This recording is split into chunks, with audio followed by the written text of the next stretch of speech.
Bonsoir mesdames et messieurs, c'est l'heure de vous informer et bienvenue dans cette session du journal. Passons à présent au sommaire. L'informateur et le secrétaire général de l'UDPS débutent ce lundi 18 mars les entretiens avec des responsables de partis et regroupements politiques en vue de la composition du nouveau gouvernement congolais. Le gouvernement congolais et le banc syndical de l'enseignement primaire, secondaire et technique ont trouvé un accord pour améliorer les conditions socio-professionnelles des enseignants. Mesdames et messieurs, encore une fois de plus, bonsoir et bienvenue dans cette grande édition du journal. Comme l'avons annoncé dans le sommaire, l'informateur et le secrétaire général de l'UDPS, Augustin Kabouya, a débuté ce lundi 18 mars les entretiens avec le responsable des partis et regroupements politiques en vue de la composition du nouveau gouvernement congolais. Parlons à présent de l'éducation pour vous informer que le gouvernement congolais et le banc syndical de l'enseignement primaire technique ont trouvé un accord pour améliorer les conditions socio-professionnelles des enseignants. Suivez les commentaires. Le gouvernement de la République démocratique du Congo et l'intersyndical de l'EPST, lors de la clôture des assises de la commission paritaire gouvernement-banc syndical, ont trouvé une résolution pour améliorer les conditions socio-professionnelles des enseignants le samedi 16 mars à Bibois, dans la commune de Lantene. Signalons que cette action prioritaire à mener dans l'exercice budgétaire 2024 ont fait l'objet de ces assises.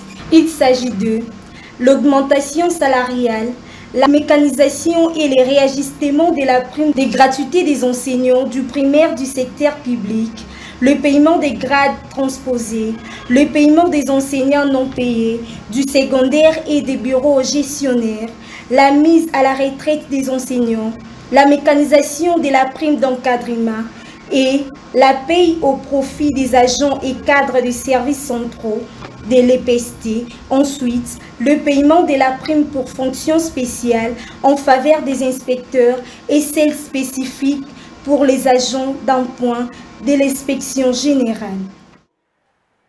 Parlons à présent de la justice. Le prix Nobel de la paix et candidat malheureux lors des élections présidentielles de 2023, Denis Mukwege s'est indigné contre la levée du moratoire sur la peine de mort. Il stipule que cela illustre un recul du système de protection des droits de l'homme. Suivez les commentaires. Denis Mukwege, la levée du moratoire sur l'exécution de la peine de mort est inconstitutionnelle et illustre une dérive autoritaire et un recul inquiétant du système de protection nationale des droits de l'homme, a-t-il déclaré sur son compte X le samedi 16 mars dernier. Le prix Nobel de la paix souligne que cette mesure populiste est particulièrement dangereuse dans un pays comme la République démocratique du Congo, où la justice est dysfonctionnelle et malade. Les déficits d'indépendance et d'impartialité du système judiciaire est notoire et la justice militaire ne prévoit pas de double degré juridictionnel en violation des garanties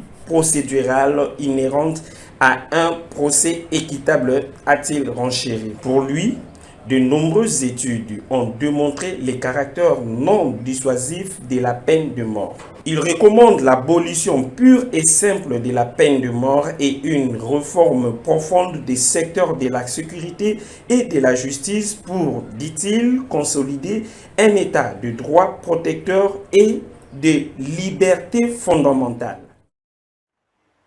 Rendons-nous à présent en sécurité. Plus de 430 lieutenants, dont 16 de la République centrafricaine, ont clôturé la 35e formation militaire. La cérémonie s'est déroulée en présence du vice-premier ministre, ministre de la Défense, Jean-Pierre Bemba. Restons toujours en sécurité, cette fois-ci pour vous informer que 8 casques bleus de la mission d'Organisation des Nations Unies pour la stabilisation du Congo ont été blessés suite au bombardement des rebelles du M23 dans les territoires de Massissi au nord. Qui vous suivez les commentaires. Annoncé par la chef de la dite mission onusienne en RDC, quelques heures après les drames. 8 casques bleus de la MONUSCO ont été blessés gravement. Leur position a été visée par le bombardement des rebelles du M23 à Massissi. Parmi les blessés, il y a 6 Guatémaltèques et 1 Indien.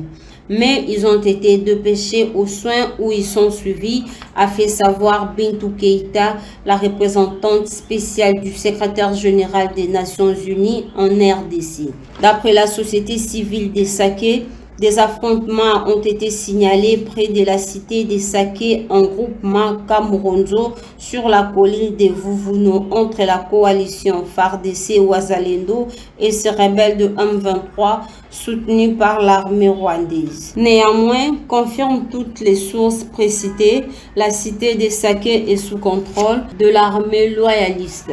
Suite aux affrontements, la situation est restée confuse à Saké et environ, où les activités peinent à répondre dans plusieurs secteurs. Bouclons cette session d'information par la société. Un immeuble de 5 étages s'est écroulé cet avant-midi dans la commune de la Gombe, précisément au rond-point Safricas. Selon les premières informations, il n'y a pas eu de pertes vies humaines. Suivez les détails.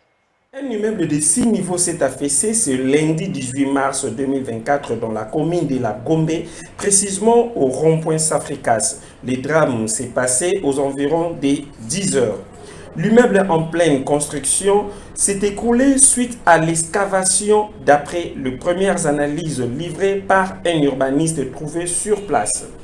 De leur côté, les habitants du quartier s'étonnent que le bâtiment a été élevé en moins de temps et suspectent l'ingénieur de non-respect des normes du bâtiment. Ces derniers temps, à Kinshasa, les constructeurs se sont lancés en quelque sorte dans une course pour élever leurs immeubles en un temps record. Mesdames et messieurs, ici s'achève ce journal, mais avant de nous quitter, voici le rappel des titres.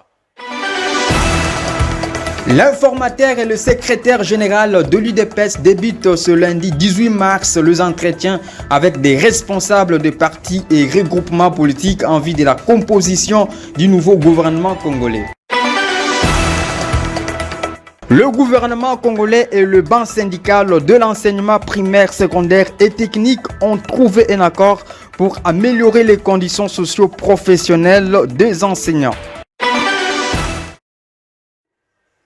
Mesdames et messieurs, il s'achève complètement ce journal. Merci de nous avoir suivis. Retrouvons-nous prochainement. D'ici là, portez-vous bien et bonne soirée. Des programmes dans notre chaîne Media Business Télévision. Au revoir.